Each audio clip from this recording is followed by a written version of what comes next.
The very best probably don't want to work for you. They want to work for themselves. They want the autonomy, the flexibility to work whenever they want, wherever they want, on whatever they want. Greg Cooke, co-founder of Rafiki, facilitating collaboration between specialist independent talent and agencies across Africa. Full-time in-house teams are shrinking. It was the first time when I realized how many startups in the UK outsourced a lot of their functions to various freelancers or small agencies around the world. But Africa and South Africa, which is where I'm from, was very overlooked market for freelance talent or small agency, sort of independent talent. An overlooked demographic can upskill themselves and land a great job. Take me back, Greg. I moved across to London 2 years ago. I've never thought of myself as an immigrant, and for the first time in my life, I was in the minority and the outsider. Coming from South Africa, feeling like an outsider, I started to struggle for the first time in my life with sort of severe anxiety and a feeling of imposter syndrome. At a similar time, I was diagnosed with ADHD. 70% or maybe more of suicides in the UK are men, and there's a need for people to talk up about that. I think these conversations are important because these are real conversations. Do you think the media portrays founders and CEOs in potentially the wrong manner? Welcome to the Immigrant Founders Pod, where we explore stories of incredible founders who've crossed borders, faced adversities, and created successful businesses against all odds. Today, we're joined with Greg Cooke. Greg, welcome to the pod. Thank you for having me, Asim. Thank you for accepting my invitation. Thank you so much. Yeah, this is the first time I've been on the other side of a podcast. I recently started a podcast of my own, but I've always been sitting on the other side of the table asking the questions. I've been invited to one podcast online, but this is my first experience in a room as a guest. So it's a big step for me, and thank you for bringing me on board. Let me ask you the first question then. What's more nerve-wracking? Sitting this side or the other side? This side, okay, right? Yeah. Well, hopefully we'll ease into the conversation. Thank you so much. And it's your story. 100%. Okay. So before we get into anything, what is Rafiki? And what do you do at Rafiki? Sure. So Rafiki is essentially the better way to manage freelance projects. So I'm actually going to take you a few steps back in terms of the evolution to figure out how we've actually got to where we are at the moment. So I moved across to London 2 years ago, and we can touch on that in a bit more detail later. But it was the first time when I realized how many startups in the UK outsourced a lot of their functions to various freelancers or small agencies around the world. This was very different to what my experience had been in South Africa. And we started to do a bit of research into the market and realized that for the most part, Africa and South Africa, which is where I'm from, was very overlooked market for freelance talent or small agency, sort of independent talent, which really frustrated me because I knew how good the talent is back home. Everyone speaks English really well. It's in the perfect sort of time zone to service the UK and Europe. So we started playing around with recruitment of actually full-time software developers into the UK. We partnered up with a few of the online boot camps, so things like Lewagon. There's one in Africa called We Think Code, to funnel their graduates into our pipeline. And initially there was a lot of interest from both sides, and supply in terms of talent and demand in terms of companies potentially wanting to leverage this talent. What we found out quite quickly was due to the more junior nature of those graduates, there was a need for a lot of hand-holding, which wasn't that conducive for remote positions. So we started to move away from junior talent and up to sort of mid-senior level, and eventually shifted away from full-time and started to explore this freelance space. What then happened is Nick, my co-founder, who's been living in the UK for about 7 years, started to leverage his network to go out and find potential clients who needed basic work done. Again, we moved away from software engineering into graphic design and product design. It was an easier sell and an easier sort of segue into really exploring the space.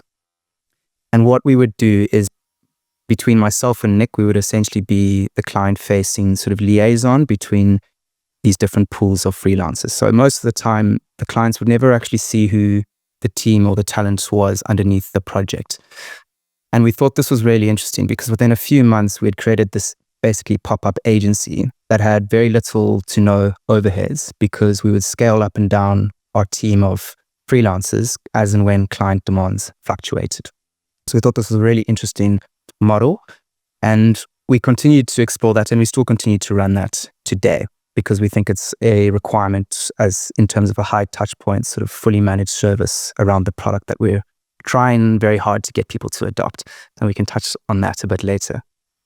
But what we found through that is that there's a lot of talent marketplaces out there, specifically ones that focus on freelancers like Upwork, Fiverr, etc. There's new ones opening up every week. In fact, there's about 800 around the world. Wow. So many. So many, yeah. But most of them focus on the matchmaking. And while we were exploring the space and putting these pop-up teams together and managing them and paying them, we found the biggest pain points and really the biggest opportunities were in what happens after the matchmaking. So within the project management of these different teams. And that's what we're building now. So we're very focused on helping talents in Africa collaborate with one another. So what we're seeing is that a lot of the time, a really good graphic designer might have a portfolio of clients, but they kind of reach a plateau in earnings potential because they stick in their little vertical of graphic design. Ultimately, if they collaborated with a product designer and a low-code developer, they could create their own pop-up agency, similar to what Nick and I did with Rafiki's agency vertical, and end up sort of hunting together in packs to close larger clients.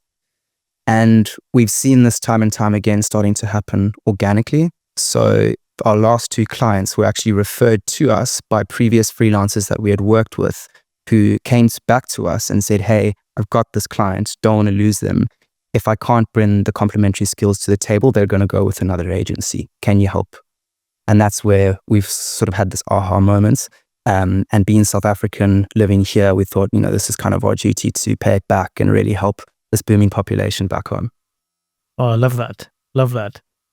And again, before we get into more questions, yeah, what's the meaning behind the name Rafiki? So Rafiki is Swahili for friend. And essentially, it's actually just one of our favorite characters from the movie The Lion King, which I'm not sure. Have you watched it? Okay, yeah. So Rafiki is Mufasa, who's the king of the Pride Land, right, sort of confidant. And he ultimately nurtures Simba, the sort of, and the next generation of talent into the sort of fruition of them becoming leaders of their pride. So very cliche and corny. I love it. But enough to be kind of accessible. Yeah. I love it. Yeah. So Greg, what do you do at Rafiki? So I'm one of the co-founders, and I'm very focused on the internal product at the moment, and essentially everything internally in the business. So sourcing the freelancers, managing the freelancers, whereas my co-founder, Nick, who is the CEO, is more externally facing, going out, finding clients. We've currently started a raise, so he's out there pitching to investors and managing that side of the business. We will also get into that. Yes. That's a full-time job on top of your full-time job. It certainly is. But take me back, Greg. So you're in South Africa, you're growing up in South Africa. How's your childhood, your upbringing? Yeah. I'm just trying to find any correlation to where you are today and why. 100%. So grew up in Cape Town, which is actually a city, but feels more like a village. And Cape Town. I've been to Cape Town a couple of times. Okay. Beautiful. It's beautiful. I mean, and I say that in the nicest way possible, in the best way actually, because it's my favorite place on earth. And the beauty of Cape Town is in its small size. It's very sort of community driven. It's in close proximity to the mountains, the ocean, forests, whatever you want. So growing up in Cape Town, if you came from a background such as I did, which was essentially a very privileged background, I went to, a great school and had the opportunity to go to university and study at University of Cape Town. I had a really awesome childhood and experience growing up. I think my first sort of exposure to startup and the tech scene came about in the sort of third or fourth year of my career. At the time, I was working for a company called The Royal Portfolio, which is a hotel group, but I'd always been interested in the tech space and the startup space, and I'd kind of kept my finger on the pulse around sort of hospitality tech, travel tech, anything in terms of tours and activities and that, because at the time it was a very sort of convoluted, quite fragmented industry. And I sat next to, I joined them as a marketing manager, and I sat next to the reservations team. And due to the nature of the product which we were selling, which was very high-end, sort of luxury safari lodges and that kind of stuff, majority of the clientele came from the States or overseas and not necessarily in Africa. But I saw how convoluted the booking system was and how many intermediaries were being used within those booking systems. And I became quite interested in working out how we could potentially bypass those and go sort of direct to customer by automating, things like ad click direct into messenger conversations and directly into our booking platform to try sort of poach some of the clientele away from, these OTAs and travel agents, et cetera, et cetera. That didn't really work out, but where that use case was applicable was more in the local sort of F&B bookings of the establishments and people wanting to go to the restaurants or the bars and that. So at the time, chatbots were quite a new sort of novel thing. And I just bought one of the shelf usages of chatbots. I think it was ManyChat at the time, and figured out a way to just automate from ad click into Facebook Messenger, which is quite a big thing used in South Africa. I don't think so much the side of the world. And managed to get a few bookings through into various F&B establishments within the portfolio. And at the time, I got chatting to a friend, or actually one of my brother's friends, who was doing something quite similar, but in the insurance space. So he was automating something called funeral cover, which is probably not something you're familiar with here, but it's a very big thing in the African demographic. And it's basically an insurance to cover the expenses of your funeral when you pass away. So that you don't leave a legacy of debt and stuff. So very much lower LSM sort of brackets in terms of purchasing power and product, but hugely important. And he was interested in what I was doing in terms of this automation. And he said, why don't you come across and join me? And you can still have sort of carte blanche to maybe a day or two a week to explore the travel tech side of things. Because at that point, they were kind of focused on insurance, but still slightly horizontal and exploring what other use cases might be applicable for the technology they were building. So that was my first real taste of early stage startup. I joined, I was number 7. They'd just raised, I was there for 2 years. They raised again while I was there. And I think under the guidance of him, the founder, Jono, and his co-founder, Matthew Klus, was the first time when I was like, shit, I really want to be my own founder and sort of destiny of my own fate down the line and build a company similar to what they've done and be a founder as sort of aspirational as they were to me. Yeah. From there, after 2 years, I thought I had the ability and the confidence to jump ship and do my own thing. And myself and one of the developers who was on my team started something going back to the basically hospitality travel tech space. And we tested out something called experience-based networking, which again at the time in Africa was novel. I think now being here in the UK, I kind of see it everywhere.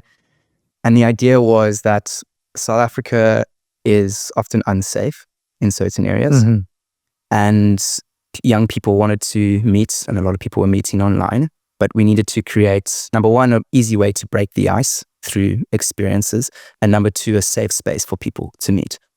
So what we did is we partnered up with a host of tours and activities. So a kayaking operator along the coast, for example, or, a really trendy bar. Onboarded about 200 of these suppliers. We were focused on Cape Town at the time.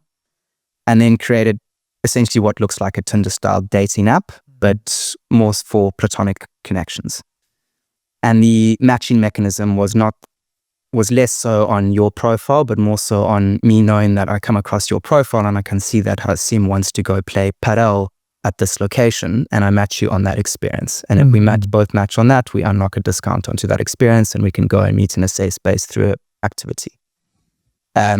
We worked on that for about 8 months. In hindsight, I was very naive around what it took to start a company. We were trying to do this sort of in the tail ends of COVID and coming out of COVID, and we needed to raise money to fund the business. And we found that very difficult during COVID. I think anything around hospitality and travel, investors didn't want to touch with a 10-foot pole. Not that that's an excuse, because at the time I was the only real founder, so I was the CEO, so it was my role to raise, and I didn't manage to do that. I then started looking for work. I met my current girlfriend at the time. She was moving across to London. I needed to now make a plan to move across to London. So I started applying. It was my first experience with Otter, the recruitment platform. And I just thought that was kind of, I think, the initial touch point in terms of becoming quite interested in the HR tech, sort of job tech space, because I just became obsessed with Otter and their app and how engaging it was. And it was the first time in my eyes that I'd seen a company in a very traditional, sort of quite archaic space really create a compelling brand and a challenger brand, and something that was quite cool and sort of aspirational to be affiliated with. And that was ultimately what landed me my job here and what ended up with me moving across to the UK. Wow. Yeah. So you've had your fair share in terms of failures. Yes. So before we get into the business side of things, tell me a little bit more about your transition. Yeah, so I managed to find the job before I moved across. That was kind of contingent on me coming across. I couldn't come across without it. And obviously the cost of living is just exponential. I am very lucky enough in that I have a European passport. Up until then, I'd never known what a privilege that was, because I'd never attempted to move across. And my girlfriend doesn't have that. She's got a South African passport, and seen the aches and pains that they have to go through to find sponsorship, number one, or somehow get access to other options. I think I arrived in that summer where it was exceptionally hot here. I just remember it being like 38 degrees every day, and having to cycle on the Boris bikes up to Farringdon, which is where the offices were. And I found that quite hard because I think, as I mentioned earlier, Cape Town is very much a sort of village in terms of size, and you kind of know most people in the working world. And it's very easy to escape to the mountains if you are an introvert like me, and that's your sort of form of escapism to unwind from the busy work week. And then I arrived in London, and it's just this pumping city, and it's very intense. And I think the level of competitiveness in terms of finding a job, all the way down to the sort of office politics, is exponentially higher than a place like Cape Town. And it's probably because London is, this metropolitan city. It's almost where everyone from around the world wants to come to, either sort of to progress their careers and then go back home with, savings or a higher salary and work remotely, or just to move across because there's better opportunities from wherever they're moving from. So as culturally diverse as South Africa is, because it really is, it's quite homogenous in terms of international sort of diversity. And I was the only South African in this company that I joined. I joined a team of 5. There was high churn in that company. Very quickly, I was basically leading the marketing function. And that was the first time where I really started to feel like an outsider. I started to struggle for the first time in my life with sort of severe anxiety and a feeling of imposter syndrome, because I didn't necessarily feel well enough equipped to be leading this function. I think I didn't realize how much of an impact the sort of small sort of cultural nuances in communication were affecting me, in terms of how you'd communicate in South Africa to now how you have to communicate in the UK with all these different cultures and that. And I found that really affected me, and I developed this anxiety, which ultimately after a year made me want to start looking around and figuring out what my next move was. And I think was really the impetus behind realizing once again, I want to work for myself because I want to control my work environment. At a similar time, I was diagnosed with ADHD, which often goes hand in hand with anxiety. And the more anxious you get, the more ADHD can sort of flare up.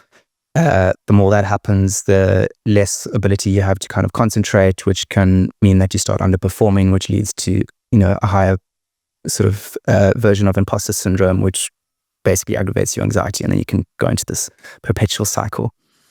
Working for myself now, I can control time. If I wake up on a given day and I'm not feeling sharp, I can go for a run at 11 in the morning and then come back to my desk and sit down and really, get going again.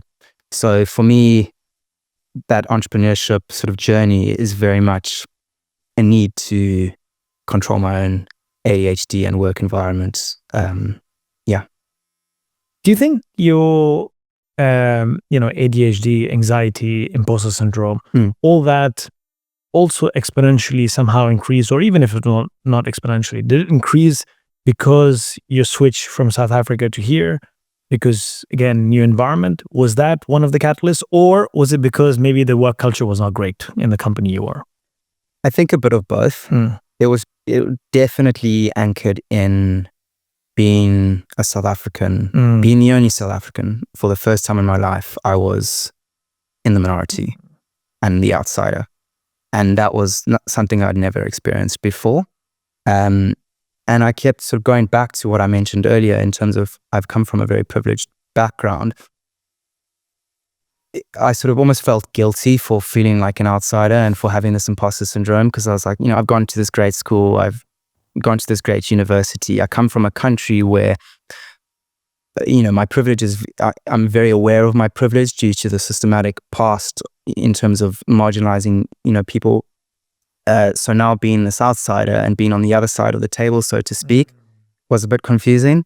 And I was kind of like, okay, Greg, just suck it up. You need to man up and, just get going and adapt or die in this kind of situation. But struggled. And as I said, that sort of perpetual cycle of anxiety and ADHD, and that really aggravated this imposter syndrome. Just went into a bit of a spiral. Yeah, that's really deep and very interesting as well. Because I remember when we spoke during the pre-pod call. Yes. I was introducing, the pod and the premise behind the pod, the whole immigrant founder aspect. And I think it was really interesting. You also said something down the lines of, oh, wow, I never actually thought of myself as an immigrant in the country. If you can just touch on that slightly as well. Yeah, I've never thought of myself as an immigrant, and maybe it's because I've had access to this European passport. It's an Irish passport. By no means do I associate myself as Irish. I'm South African through and through. That's where I come from. I just happen to inherit this book that allows me to come and live and work in the UK, which is ridiculous. And I think that we'll look back on that form of inability to travel as one of the biggest forms of discrimination in the world. I think it's ridiculous. So when I moved across here, and even up until the conversation when we had the pre-pod recording, I'd never really viewed myself through the eyes of an immigrant founder. But subsequently, since that discussion we first have started to really sort of unpack that. And it was only then where I realized how much of that had actually impacted me in terms of coming to South Africa, coming from South Africa, feeling like an outsider, how that had sort of basically aggravated all of these different feelings that I'd had. And actually since then, I mentioned before while we were talking, I went to this networking event yesterday, all with African founders and the diaspora sort of wanting to give back. And I've subsequently joined a whole bunch of communities of African founders, which are all essentially immigrant founders. And that's been a really cool experience for me and something I can thank you for, because, had I continued to exclude myself from the immigrant founder status, I would never have explored that. Oh, that's fantastic. Great to hear. Thank you so much for that. Sure. I think it's a great validation, obviously to me, but everyone on the pod, because obviously, as you can appreciate, there's a lot of people behind the scene as well working. So yeah, I mean that is just validation and also inspirational for me, because the reason behind us going in this angle or doubling down on this type of format is because, as you can appreciate, there's a lot of negative connotation to the word immigrant, just in general, across the globe. It's just about taking the power back to the word. I think that's super important to me at my core. And how can we impact many more people positively from that perspective? That's really the premise. 100%. I mean, something that I've been thinking about over the last few days is how I can lean into that sort of immigrant status and understand my differences. I mentioned, when I moved across, a lot of the things that I struggled with were just due to, subtle nuances in communication, in terms of the colloquialisms I used, or in terms of the hierarchy and culture that I'm from. And rather than look at that as an issue and something that's going to give me anxiety, look at it as a bit of a superpower and unique insight in terms of coming from a third world country that has to take a very different approach to technology and innovation, and comes up with these novel solutions that are very different to a first world country like the UK. And where can I cross-pollinate that knowledge? And And in doing so now, in terms of what we're trying to build with Rafiki, I think the first thing you can do if you do come from a privileged background is acknowledge your privilege. The second thing you can do is leverage that privilege to do good and help people who are less fortunate, to yourself, which is exactly what we're trying to do with Rafiki in terms of creating a platform for a previously very overlooked demographic across Africa, but one that is, booming in skill set and population. And there's a new generation, which I genuinely believe is going to be the next sort of youthful generation of the digital workforce globally. But these are first generation, a lot of the time, people who have even had access to, tertiary education. So they need help with getting the right exposure to international opportunities. So, it's fantastic. I think the switch and paying it forward. I think that's super important as well, because you do appreciate the privilege when you come to the UK compared to, and because you start comparing your past. You're like, oh my God, this is amazing. I mean, I think because we have a large team in South Africa, as you already know, we've spoken about this before, and we've got a team in India as well. So just day-to-day basics, load shedding, for example, water, internet. I mean, we don't think about these things when you're in the UK. So just being so much more grateful and then being able to pay it forward, I think that just adds that much more layer of, I think it just makes you that much more conscious of what you have and how can you just keep on doing better for this. 100%. No, I think that's absolutely right.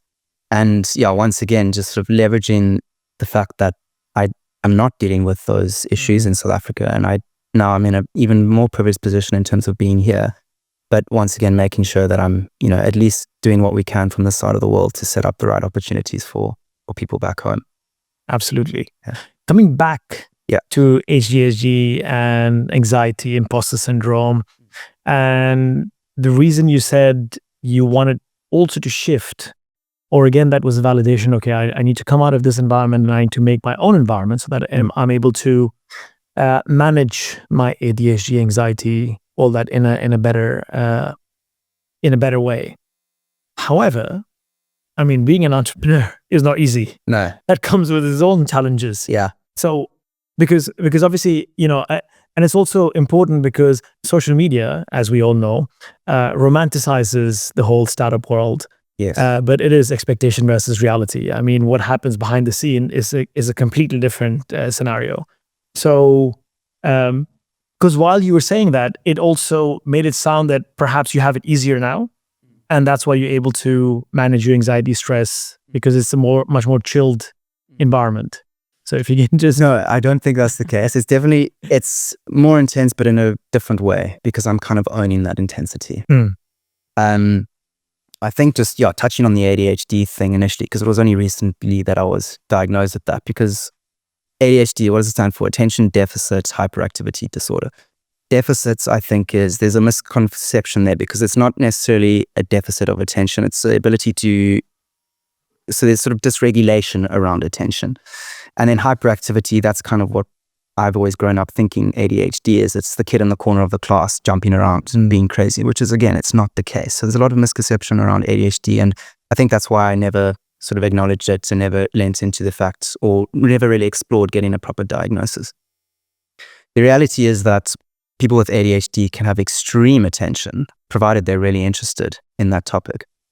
And I think going back to my situation, working for other companies, a lot of the time I was just disengaged and not that interested in the day-to-day work, which then aggravates your ADHD. Whereas what I'm doing now is obviously something that I'm hyper-focused on and extremely passionate about and interested in. So the symptoms of ADHD kind of start to fall away and become a bit more manageable. When there are sort of episodes of feeling super hyper or whatever the case is, I can then, as I said, go for a run at any time of day, obviously provided there's meetings and investor calls or whatever it is, and then come back to my desk and really sit down and do that. Had I been working for an 8-to-5 company, I wouldn't be able to do that. By the time you get to the weekend, you're kind of shattered. And that becomes a bit of a spiral, and your energy levels just basically take a slow decrease for weeks on end. So Greg, what are you doing now to manage your ADHD, your imposter syndrome, your anxiety, your stress levels? So I was given a whole bunch of meds for ADHD. I don't take them because I find it actually makes me anxious. And upon doing a bunch of research, apparently that is often the case. So I exercise a lot. Nice. And it's usually quite extreme exercise. I'll go out and do, long runs or marathons, ultra marathons or whatever it is. I've become really good at basically just putting everything into the calendar, writing down everything I need to do so that I don't forget it, because forgetfulness can be an issue. And then being quite honest in terms of how I'm feeling. As I said, if I do wake up and I've had, 5 days of super intense work and on and off calls, and me being super introverted that exhausts me. If I wake up the next day and I'm actually feeling like, whoa, I can't focus on something, I'll give myself that day. I'm not going to take the day off because you can't, because you're found it and it's fucking busy. But I'll focus on, maybe more sort of administrative tasks and just sort of crush that admin, or maybe check in on a teammate and see if I can support them and sort of take my mind off the intensity of, being in a sales role or pitching to founders or whatever the case is. So that's kind of where I'm at now in terms of navigating it. And in terms of the imposter syndrome, I think that's a tough one. I think most founders deal with imposter syndrome. I think if they said they don't, they're probably lying. I think due to the high risk nature of being a founder and the level of uncertainty that you're always operating in, especially in early stage now, and you're often kind of finding yourself in situations where you're faking it till you make it. And that can end up resulting in a lot of sort of self-doubt. Am I building the right thing? Is this product actually going to be something that people want? And that's something you have to, as a founder, keep trying to validate externally, but also continue sort of validating the passion and the need for you to continue doing what you're doing internally as well. And then I think just a support network. So going to these, communities like I've just started going to in terms of immigrant founders and African founders, chatting to them, what's their experience? How can we work together to, overcome each other's imposter syndrome through collaboration? So I think that power of network and community is hugely important as well. I feel like an imposter sitting right in front of you at this point in time as well. So I can completely resonate. Because this is something that I've recently started as well. Yeah. And again, it's me coming out of my comfort zone. You spoke about being an introvert. I'm an introvert as well. And I think it's also being an introvert, but it's also kind of contradictory because I'm also the CEO and founder, and I've been a salesperson all my life. So how can I be an introvert? But I think it's also somehow your social battery more than anything else, because, being a founder, you now are speaking to internal and external people. And I do the same as well. You're speaking to customers and prospects, and in your case, you're speaking to the freelancers who you're trying to bring on your platform. You're speaking to team members. So the entire day, like even me, like I'm just talking and expelling my social battery. And then by the time I finish, I'm just like, okay, I don't want to see any human beings. Yeah. This needs to stop. Yeah. So I think, but also, Greg, what I've also started telling myself, and I don't know how and what you feel about this, but I think life is perspective, right? So what I started telling myself these days is being an imposter. If I have a imposter syndrome, or if I feel like an imposter, I think that's a privilege. It's a privilege because when do you feel like an imposter? You feel like an imposter only when you're doing something new. So I feel from a perspective position, oh wow, I have an opportunity to do something new. Because only when I do something new do I have the opportunity to fail. Only when I fail do I have the opportunity to learn. And only when I learn will I have the opportunity to grow. And of that growth will I achieve success. So really, we celebrate success, but success is only a byproduct of first feeling an imposter. So we should be celebrating the feeling of being an imposter. I love that. I mean, it's very much instilling a growth mindset in terms of how do you overcome imposter syndrome. Do you think the media portrays founders and CEOs in potentially the wrong manner, or at least the ones that are in the media are anomalies in being potentially quite extroverted and out there and, killers at sales and whatever it is? And you think it needs to do a better job at sort of painting a less romanticized, glorified image of what it takes to be an entrepreneur and a founder? Yeah, 100%. I think it's a constant high growth. Yeah. And for that, you have to be a fighter. And for that, you have to be at the front line. For that, you have to be always doing the right thing every single time. And for that, somehow magically, the only way you can do the right thing every single time is somehow magically you just know everything. You just have your shit together. Yeah. And, it's interesting because, you've tried a few things before Rafiki. I've also tried a few things before Rafiki. My first business was when I was 17. And I was actually successful. So my first business, bam, I just struck gold. What was that? It was an online gaming space. And I ran it for about 2.5 years up until my family intervened because I stopped going to school. And it was just, horrible from that perspective for them. But at that time, I really thought I was the smartest human being on this planet, especially smarter than my parents, because I just knew, because I was so successful and I got a little bit cocky as well. But then I hit, 27. And I was like, oh, my 17-year-old was an idiot. Now I know everything. Now I'm even smarter because then I had 10 more years. But today I've come to this place where I acknowledge the fact that, oh, wow, I will never know everything. And the older I get, the more I realize I will always be winging it out of life. 50, 60, 70, I think we're all winging it. As we progress, it just, we'll always have challenges. It's just that the nature of challenges change. So I don't know. Yeah, I think for me, again, coming back to perspective, I think if we can, and again, we try and control everything around us. The only thing you can really control is this within you. So I think it's just that perspective shift that just allows me to stay in a stress situation, but also a conscious level of stress, where I know stress is important because I'm consciously putting myself in that situation, so I'm able to push a little bit harder, push a little bit faster, but not to an extent where again, coming back to social media, how social media positions or portrays this designation or the space that we've got our shit together. I don't have my shit together. I'm even this podcast now, I'm honestly just winging it. Yeah. And I'm glad we're just having a conversation. So it makes it that much easier. But I've had more failures in my life than successes. But it's only because of those failures I'm able to also succeed. So I think, yes, we need to do a better job, but I think that we is you and I. I think you vocalizing now that you've struggled with ADHD, you've been diagnosed with ADHD, you've struggled with imposter syndrome, you've got anxiety. I'm sitting here in front of you and I'm saying, I don't know what the hell I'm doing. I think these conversations are important because these are real conversations. And at the end of the day, yes, you started the business. Yes, it's difficult, but it's not for everyone, and it should not be. But there is no, playbook to become a founder, CEO. It's the ability, in my opinion, for you, if you mindset, hard work, consistency. You start with that mindset. Can you outwork everyone else for the longest period of time? So it's pretty simple from that perspective, but it's not for everyone.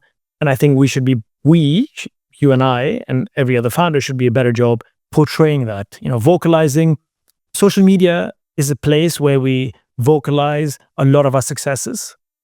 Maybe it's the algorithm game, or maybe it's what people want to hear or whatnot. But I think really sharing the real shit that goes behind closed doors, I think that's really important. You're going through a fundraising round now. I know how crap that is, but we only celebrate the success. Hopefully soon when you close this fundraising round, that is what you're going to announce, but not the shit that gone behind the fundraising. So I think that is a shift that we need to start bringing into the picture.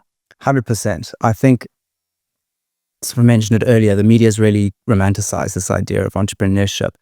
But I think there's also a shift now in terms of there being a big kickback against the hustle culture, and a sort of inherent need for better work-life balance. And founders are starting to, talk up about these things because it is fucking hard. And essentially you have to have some sort of delusions of grandeur and sort of ridiculous resilience to just keep chipping away because out of sort of being a founder, you are, for the most part, probably doing something quite contrarian. And you're swimming upstream and you are trying to convince prospects to become customers and customers to become better customers through upselling and potential investors to invest and whatever it is. And the first few years, people are probably going to look at you and be like, what are you doing, kind of thing. And we're definitely feeling this now. We're trying to change people's mindsets and how they approach teams and structures and freelancing as a career and open talent as a strategy, et cetera, et cetera. And there's one thing to build a business around that and convince freelancers to adopt it and convince businesses to adopt it. And there's another thing to go out and try convince people to depart with their money and help you grow this thing, right? So I agree. I think there's definitely a need for founders to be a lot more open about it. There's obviously a fine line because you have to, I think, out of necessity of being a founder, sort of express some level of confidence. I think what's changing is that doesn't need to be always on. And people will now accept the fact that you can be open about things being difficult, which is hugely important considering, mental health in the workspace, which obviously you're very focused on, especially for men. It's a huge problem in the UK. I saw a stat the other day that I think it's 70% or maybe more of suicides in the UK are men. Yes. Again, it's less so entrenched in being a founder, but a lot of men are founders at the moment.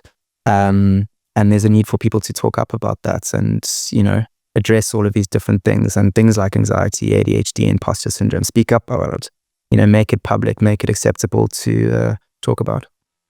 Yeah, I think what I quite liked is you don't have to be always on. Yeah. Because definitely you need to have a different level of, resistance level, and you need to be able to take that much more shit for the longest period of time. And you have to also somehow have the audacity to think you're going to change the world. Yeah. So that also comes from a place of, being crazy, naive, smart, all put together somehow. But you don't have to be always on. I think that's really important because you're a human being at the end of the day. You cannot be performing at a certain level every single day. Every day is a different day. Because it's not only limited to business, because every business day is a different day, but you as a human being, every day is a different day as well. 100%. And can I ask you, so I know recently Brian Chesky of Airbnb made this speech, and then Paul Graham from YC ended up writing this article about founder mode. And there's been a bit of controversy around that, sort of founder mode versus manager mode. What's your take on that? How much sort of management in the early stages of a startup do founders need to be involved in? And I know it's a hot topic at the moment, so I just wanted to ask you, so what's your managerial style in terms of leading and growing your company from a startup into a scale up? And what's your sort of hot take on this founder mode topic? For me, I think my style hasn't changed that much. So my focus from the get-go. So this is not my first rodeo. I've had different businesses before. By far, this has been the most successful. And I believe the reason it's been more successful, and I keep asking myself this question as well, because, okay, what am I doing right? What am I doing right so I can double down on it? What am I doing wrong so I can erase that from my book? So what I really wanted to do is first unlearn everything that I've learned. And I believe learning something is hard, unlearning something is harder. So that was number one. And unlearning, really, the fundamental focus was unlearning how I manage people. And the importance of, the roles people play within an organization. So really, what is a company? A company is simply a collective of people. That's it. That's what a company is. So for us, Plum could be banana, orange, strawberry, doesn't matter. It's the people behind Plum. So from my co-founder and then my other co-founder, so my first co-founder is the COO, the second co-founder is the CTO. My fundamental objective from the get-go was, how can I help these people build a great bond with each other and with me, the three of us? Like, that bond is what's going to take us forward, and it is going to make or break the entire organization and anything that we're trying to work on. And that fundamentally has not changed. So for me, really, my ultimate goal, I feel, as a founder, as a CEO of the company, yes, of course, there's strategy and all the investor calls and all the things that we need to do, which are fundamental and critical to the business. But first and foremost is, okay, how do I take care of my people? That's it, really. And everything just pans out by itself. Because any strategy that I think of, or anything that I'm focusing on today, for the most part, it's something that we're trying to test, and then you fail. Off the back of that failing, you learn. As long as we don't repeat the same failure over and over again, we're okay.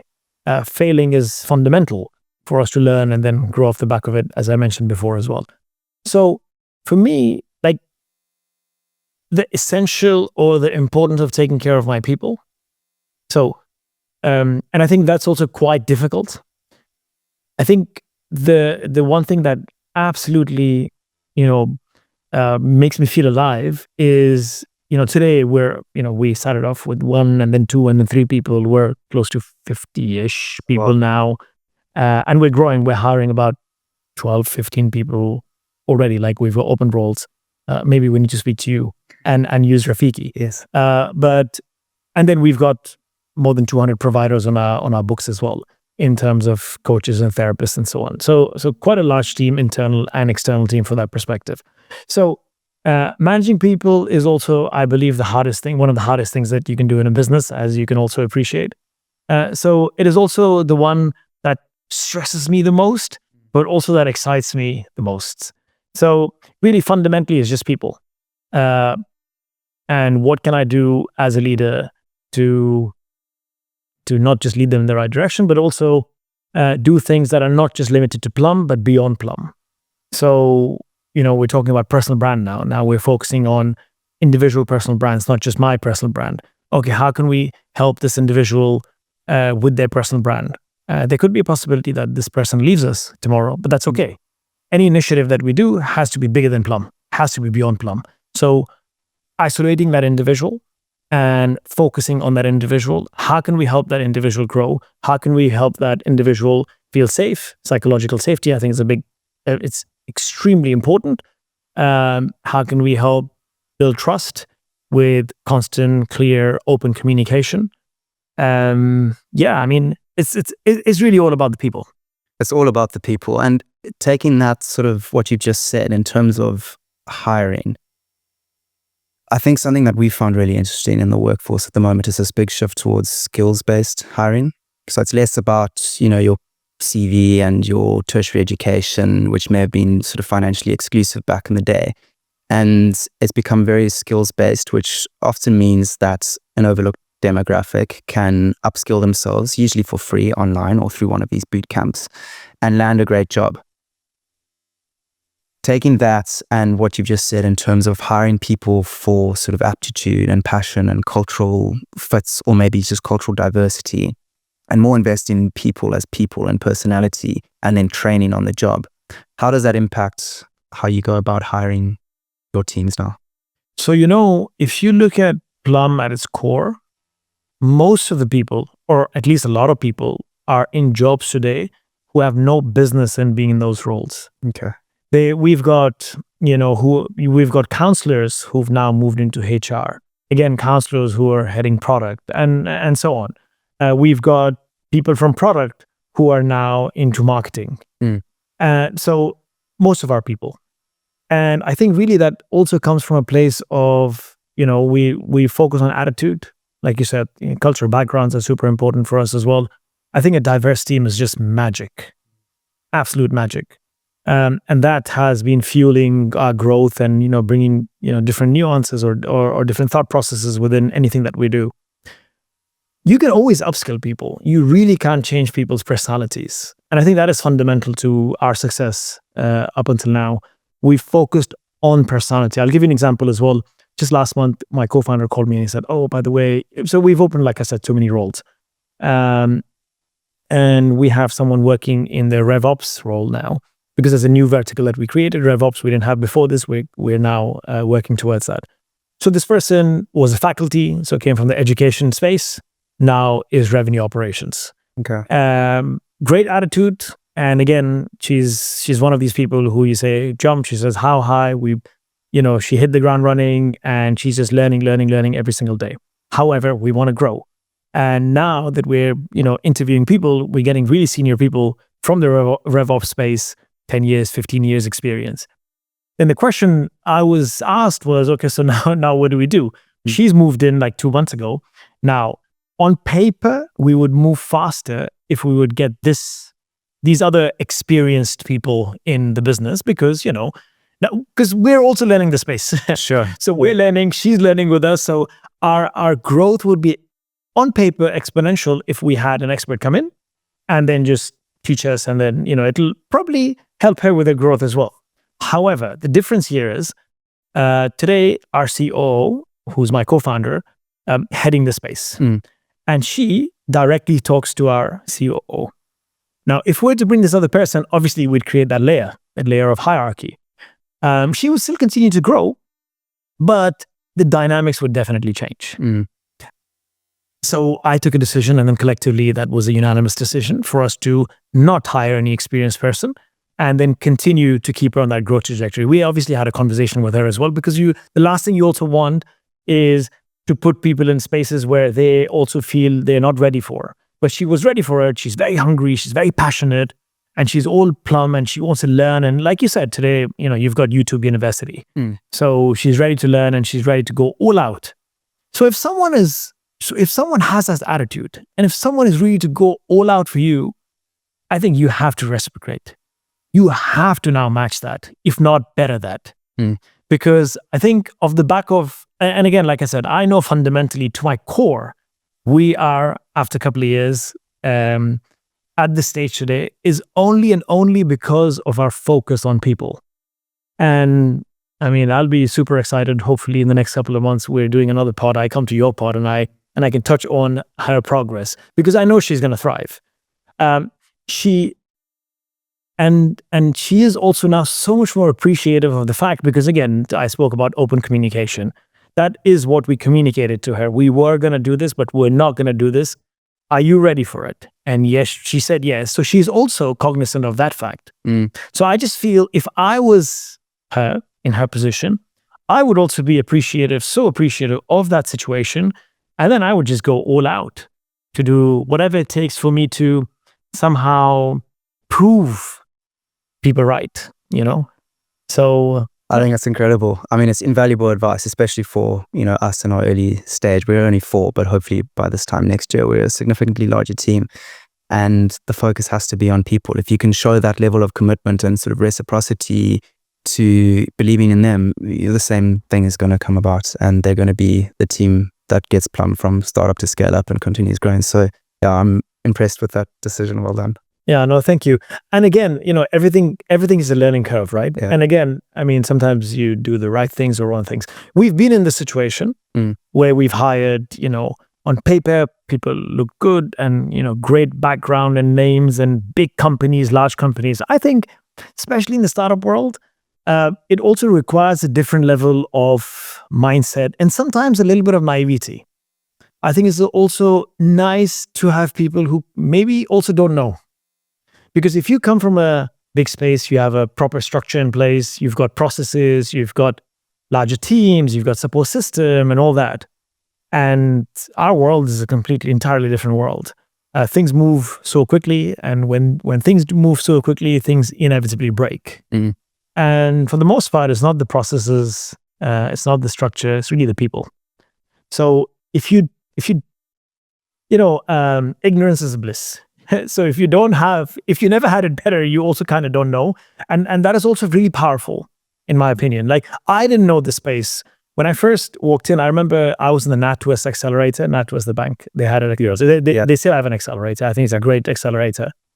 So I was asked during that time, oh, did you know how difficult this journey would be? I said, no, shit, no. But I'm also glad I didn't know, because if I did, I probably would have never started. Yeah. And I think that is just so beautiful for me in my journey. So hence why ignorance is bliss. And I think for people to get that opportunity within a startup world, and if, like I said, it's not for everyone, but if it is, the growth that comes not only from a commercial sense, but from a personal development sense, I think that's just magic. 100%. Yeah. It's something we still sort of getting our heads around in terms of the freelance workforce. It's very easy to hire on skill. And for the most part, the freelancers we work with and the general trend we're seeing is that they are ahead of the curve with the latest adoptions of skill-based requirements or the latest softwares, et cetera, and their portfolios are really nice ways to validate what those specific skills are, as opposed to just a CV of your past experience. But what we need to get our head around now is exactly this. How do we vet on a more qualitative basis whether or not these freelancers are the right fit for one another in terms of collaboration and for potential integration and in terms of embedding them as contingent workforces into a team such as yours. So we're playing around with things, like Test Gorilla, and we've even invited some of the freelancers in to create their own both sort of quantitative and qualitative vetting systems for future freelancers that they may want to work with. But it's, as you said, the most important element of any business. And when you're not hiring those resources outright in-house full-time, you need to be very strategic in terms of how you vet that, so it's not a risk to the freelancers themselves or to the company that you're introducing them to. That kind of leads me into a segue question that I really wanted to ask you this whole part is, what is Plum's use of freelancers or contingent workforces, and are there any trends you're seeing in that regard? So we've actually kind of, reduced the whole use of freelancers compared to what we did in the past. Now really the focus is building our own team, building our core team. And again, it's from a cultural perspective, really, and again, it'll be nice to ask you that question now, because I think fundamentally, like I said, biggest superpower, people. From the back of that people, culture. We're also now trying to work towards that hybrid approach where remote is great.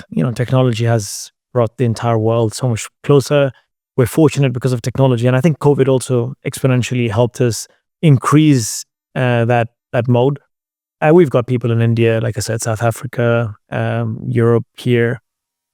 But nothing beats this in-person connection. You and I sitting across each other, I think that is powerful. And human beings are social beings.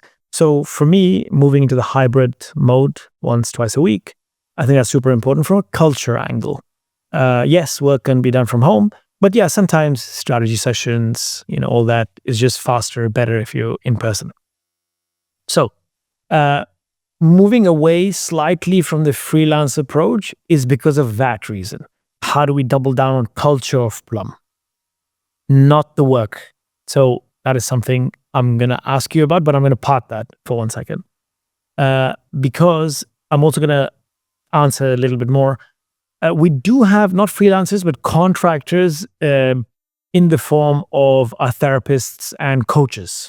I see. So they are not full-time employees of Plum, but, they're on our platform, again, vetted, and they have to go through like a screening process, interview and all that. So we do all that, and then we send them clients, our Plum clients, and then they service our clients. But, some of them have been with us for years, since the inception of the company, 4, 5, 6 years. So they are a part of the team in a way, but yeah, but every now and again, yes, we would use freelancers. We use that in our tech space, tech and marketing more than anything else. Yes. It can't necessarily be HR, accountancy, critical, detailed information. But yeah, mostly tech and marketing roles, designers, some editors. We're in fact currently also speaking about scaling, all the content side of things. Okay, can we maybe get some fractional editors and video editors and so on? But yeah, so that's where we're at. But again, it's you also can't, we have these roles open. You can't hire at speed as well. You also want to get the right person in, and then you have to do so many interviews and see so many people, and that is a job in itself. So just to be able to move at speed, yeah, then here and again, we will use freelancers. So for us, really, our world has changed. In my personal opinion, I do see a lot more value today. Where Plum is today, there's a lot more value for us to have full-time employees who we have the ability to interact with, sometimes on an in-person basis as well. So that's where we're at. I agree, totally. We've got probably a similar setup to you. We go into the office 2 to 3 times a week. I think it's so important to be in the same room, bounce ideas. There's nothing that can really beat that.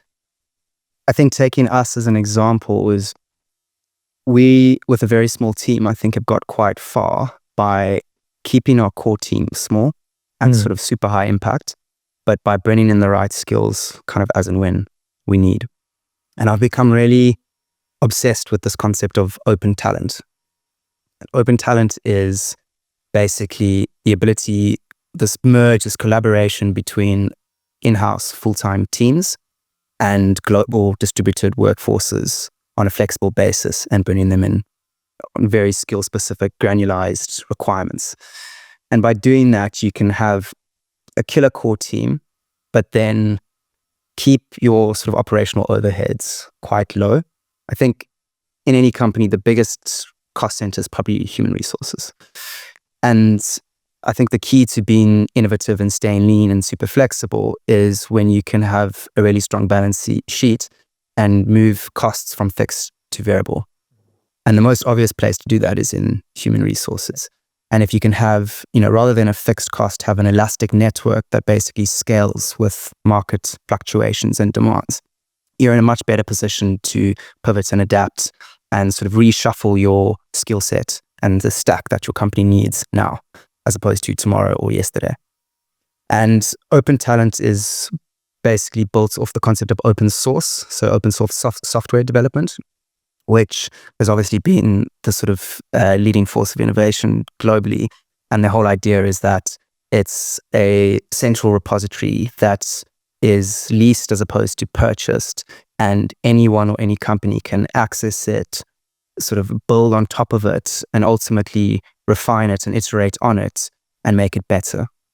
So it becomes the underlying value of the software in this example becomes better through collaboration.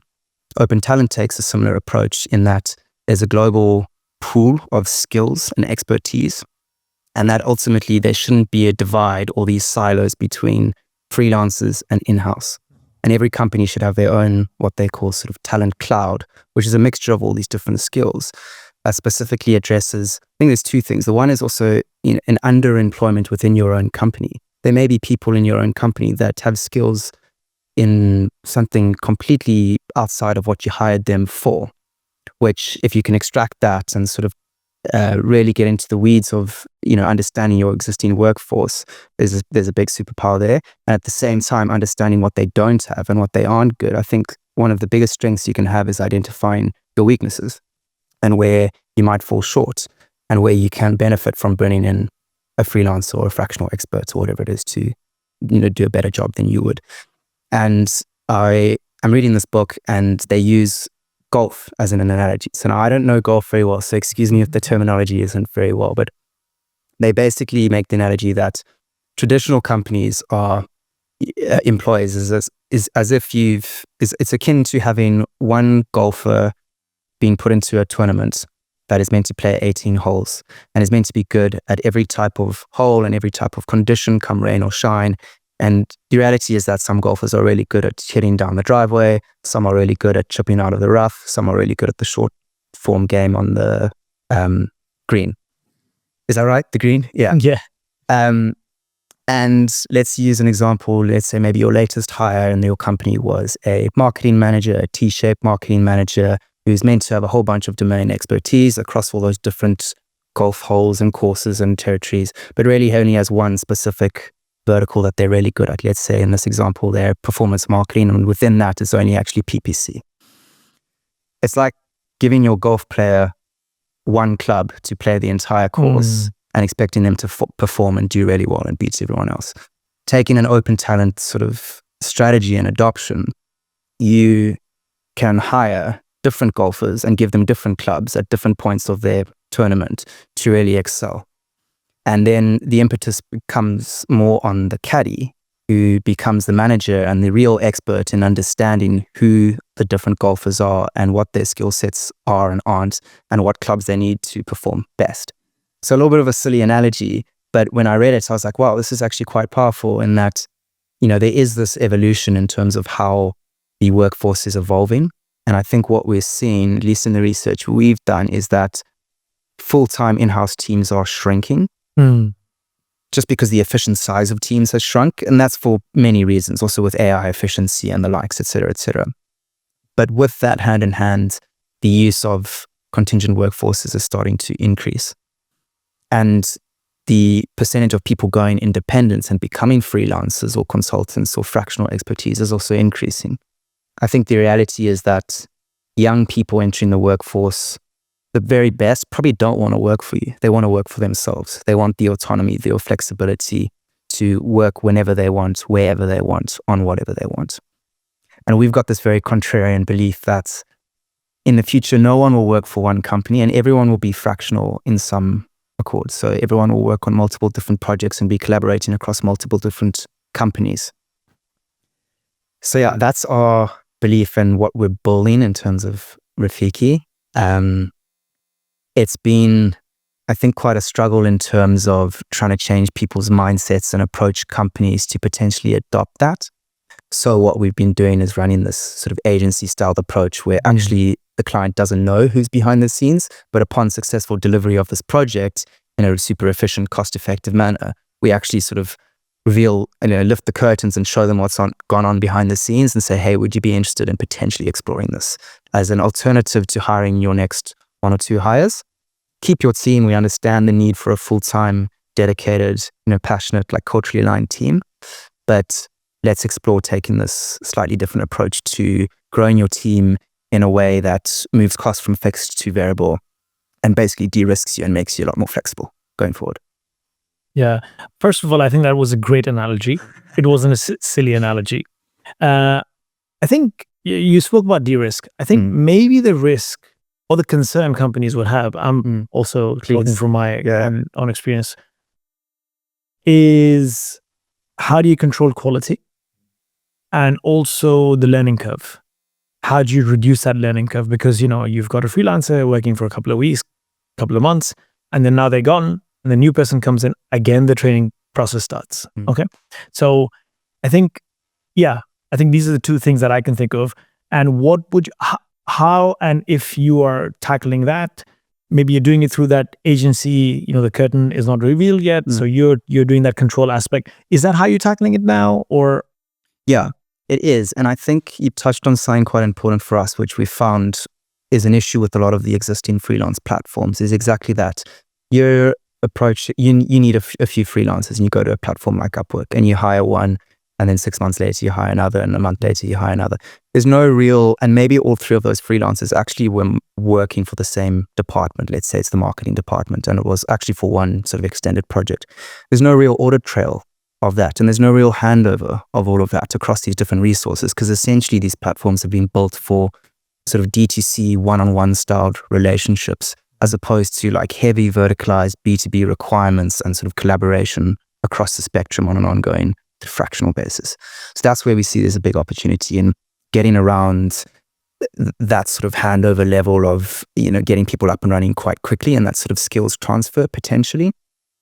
Quality control is always going to be, it's the same as a quality control for a full-time hire, right? You can do all the vetting you want, and you can take 3 months to hire someone, which is probably the average, and 3 months later they cannot perform. And you've wasted 6 months, maybe even more, and a lot of money.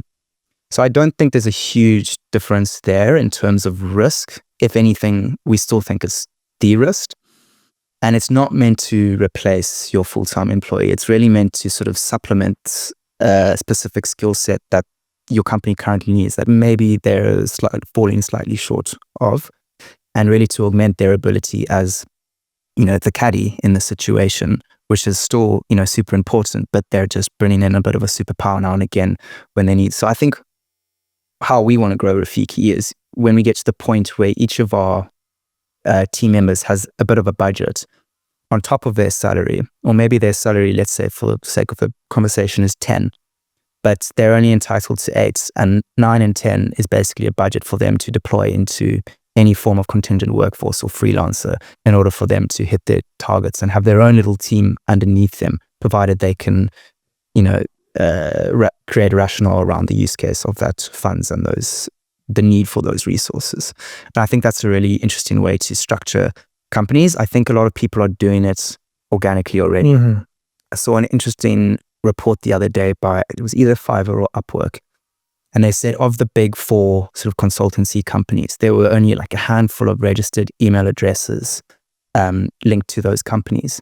But they somehow, I don't know how they extracted this information, but found out that there were actually hundreds of employees within those companies leveraging these platforms to basically outsource and delegate roles that they were doing obviously without the consent of their companies. So if that's already happening organically, why not just kind of address it and make it open source and acceptable, and then just empower your team to do that? So I think that's again, we're very contrarian in the way we see the future of the workforce, but by no means is it, one or the other and a sort of black and white line. It's very much a merge. When we speak about collaboration, it's collaboration between the different freelancers, but it's also helping that whole workforce collaborate better with your in-house full-time workforce, which I think is really important. But I mean, that is true entrepreneurial and startup spirit as well, right? I mean, it is challenging the status quo, identifying a problem and trying to solve that problem. And I think, one of the biggest takeaways now for me really is, up until now, really, I think one of the biggest challenges why, as an employer, I would think, maybe it's not a long-term thing, because when you look at freelancers, normally it was like a one-off project. It's a one-off project, and then you have to restart that loop again. So yes, that can also happen when you hire a full-time employee. You go through a 3 months interview process or whatever, hiring someone, and then 3 months probation, and then you lost 6 months if they don't perform. But if they do, then hopefully you're in it for the long run.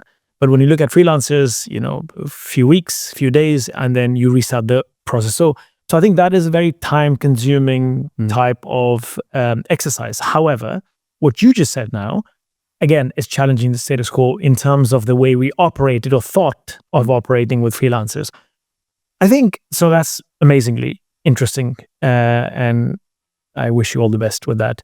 We should chat, after this pod anyway, about Rafiki and how perhaps Plum and Rafiki can collaborate. But I think one thing really stands out for me is, and I don't know if you guys are, thinking about that, but being a freelancer is also very difficult. Of course, it's difficult because, working is difficult, life is difficult, and all that perspective. But obviously, there's that much more competition. So, getting jobs and getting the right job. And I speak to a lot of people who are trying to be freelancers on Upwork, for example, and there's a lot of competition on those platforms as well. How do you come up and how do you get the right job and how do you get paid and so on? But I think, in my opinion, one of the biggest challenges is loneliness. You're a freelancer, working alone by yourself and not having that team and that support system, and not feeling a part of something, because you also, like I said, employers are thinking perhaps, okay, so it's a one-off project. Okay, you're going to in and you're out. So they are also not part of that entire story, But I think what's quite interesting in your model is perhaps maybe you're also helping with that aspect. I don't know if you're doing it consciously, you're not doing it, but that just somehow is standing out for me.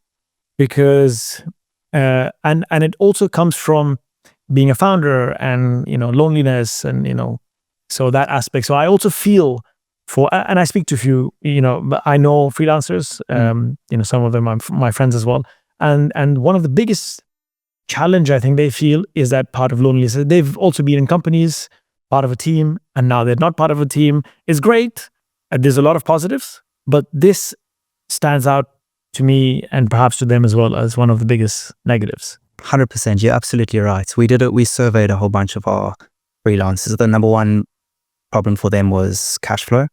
So, out of necessity of being a freelancer, and we basically view them as entrepreneurs, really, because that is what they are. And you need to be good at sales and go out and sell yourself. You might be an exceptional product designer on Figma or something, but really bad at sales, so you're struggling to find clients, and that impacts your cash flow. So that's already where we step in and help, because we're doing a lot of that sort of driving demand into the platform for them. That's ultimately not where we want to go, because we don't want to have to continue fueling the business for growth. But we're doing that now for them. And I think it was either the second or the third biggest pain point for them was loneliness and not feeling part of a team. So that's definitely something we want to address. Currently, we've got 15 freelancers working on various projects at the moment. They all sit in our Slack channel, and I'm communicating with them every day. Yes, that's not scalable, and we need to work out a better way to do that. But they love it. and they really do feel part of a team. And we've recently had our sort of case study client where we put together 6 freelancers on a client. Client's been super happy. We've now extended the scope, and there's sort of 12-month contract continuing with these 6 freelancers jumping in at various points in their journey or business requirements. I think I mentioned earlier that we believe that, no one will work for a single entity and everyone will be fractional in some regard. But what will be required is that all of these fractional specialists or freelancers or independents, whatever you want to call them, will need to belong to some form of centralized community or network or platform. And that platform will have to have a genuine sort of intentionality behind the word community and what that actually means. And it will need to provide benefits that traditional full-time employees currently receive. Things like medical aid, income protection, insurance, et cetera, et cetera. And there's already a lot of standalone products that are starting to, build these products and services for contract workers around the world. That's definitely something on our radar and on our roadmap. At the moment, that's a shiny object, and it'd be great in terms of the utility and the benefits that can provide our community. But at the moment, we can only focus on one or two things, which is the cash flow and the collaboration part of our journey now. But you're absolutely right. Yeah. Well, that's amazing. I mean, hopefully it's not if, it's only when for you guys, and that's a great problem that you'll solve. Yeah. And I truly believe, and I agree with you, and I have no doubt that is the future of work. We can already see a lot of trends, and that's only going to keep on expanding. And I think, today the trend is, you were working for a company and now you've become a freelancer or a solopreneur. But I think the new generation coming to the workforce, they would already start on this trajectory. They would perhaps not even work for an organization. So again, maybe, ignorance is a bliss. So maybe they will not have that problem as well. But I think platforms like yours will fundamentally solve that problem. And we spoke about mental health slightly. We touched on that as well. And I think that is also very critical. Your well-being is super important. So of course, money is important, but feeling a part of a community, I think that will just, that'll be phenomenal, once you're able to solve that problem. What is the future of Rafiki? Where do you see Rafiki in the next 2 to 3 years? In the next 2 to 3 years, we want to really dominate the African continent in terms of being the platform that provides the best opportunities for independent talent in the professional services space. So freelancers, consultants, fractional specialists. And we sort of, I'm in an arguing around whether we keep the focus on Africa or if this could potentially be a standalone SaaS for any independent talent around the world. Again, that's kind of shiny object syndrome, and we can't be distracted by that. And for us, coming from South Africa, going back to the meaning and the reason why we started it, one of the reasons why we started it really was, to pay it back and leverage our privilege in a way that could help people less privileged than ourselves. So taking that, taking that into account, I think we'll very much focus on Africa. We currently, about 70% of our freelancer base is in South Africa, and then it's between Nigeria and Kenya, and then sort of lightly distributed across the rest of Africa. So we're sort of geographically constraining the focus on South Africa because that's where our network is. We're heavily embedded in that community. We've identified sort of experts and residents within various verticals to help us grow and go to market. Once we've really nailed the product there, we'll start scaling up through Africa. And I think that's going to be our focus over the next 2 to 3 years. Amazing. Yeah, focus is important. If you're doing everything, you're doing nothing. Yeah. But Africa is a huge continent. And I think it's great in terms of, and like I said, we've been hugely successful in South Africa in terms of talent. It's just fantastic talent in South Africa. And I think you rightly said in the beginning of this pod as well, from there's no language barrier. Time zone, I think, for this part of the world also works like magic. Yeah. So I think that is just, I believe you guys are just scratching the surface. And I wish you all the best in your aspirations. Yeah, thank you. It's obviously very early days for us. We've been operating for just over a year. But I think we're in a good position, and it's that sort of delusional grandeur in terms of having the resilience to keep chipping away. So hopefully we can be alive this time next year. Hopefully we can jump on another pod this time next year and share notes. But yeah, thank you so much for this conversation. Before we end, yes, what would you, after everything you've achieved today, of course, a long way to go. What would you tell the little kid in South Africa who's an introvert now that you're in your position?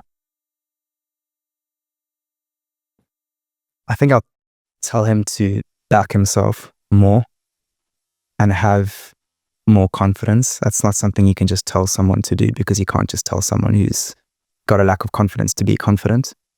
But I'd really try instill some level of confidence that can help them be better equipped to potentially having imposter syndrome or anxiety, social anxiety, or a lack of confidence, because I think that's held me back a lot over the few years. I think it's becoming a lot easier now by forcing myself into situations like this, which obviously, it's not my forte and it's not comfortable. But I would tell myself to force myself into those situations from an earlier age and just put yourself out there, no matter how sort of scary it is, because it does slowly become a bit easier. Mm-hmm. Amen to that. Cheers to being comfortable with being uncomfortable. Yes, absolutely. Well, thank you so much once again, Greg, for coming on the pod. I wish you all the best. And to Rafiki and the team at Rafiki, you guys are doing a fantastic job. And we should talk after this pod. Thank you so much for having me, Asim. Thank you.